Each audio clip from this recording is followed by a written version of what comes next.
Bonjour, aujourd'hui nous allons parler des superlatifs, la partie numéro 2, c'est-à-dire les superlatifs avec les noms ou les substantifs. Par exemple, de toute la famille, c'est Camille qui lit le plus de livres. Voici un exemple de superlatif avec un substantif comme livre. Alors, quel est l'équivalent en anglais? Eh bien, c'est quand vous dites she reads the most books. They ate the most pizza of all the people who were here.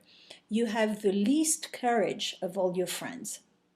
Et en français, par exemple, Cyrano possède le plus de courage des soldats de son régiment.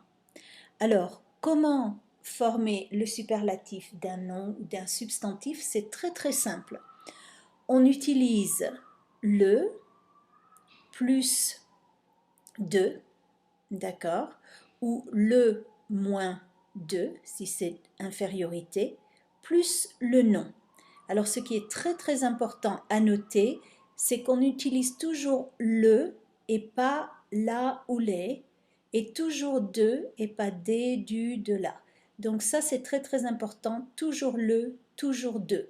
Par exemple, vous voyez ici livre est pluriel, mais on n'a pas les, on a le et on n'a pas des, mais on a deux.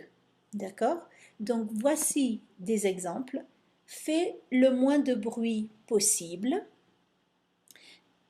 Make the least possible noise.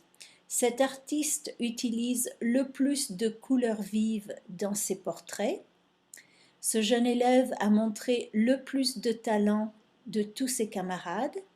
Essayez de faire le moins d'erreurs possible.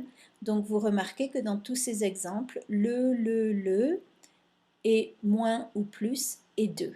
Et ensuite le substantif, c'est tout ce que vous devez savoir, c'est j'espère clair et simple. Au revoir.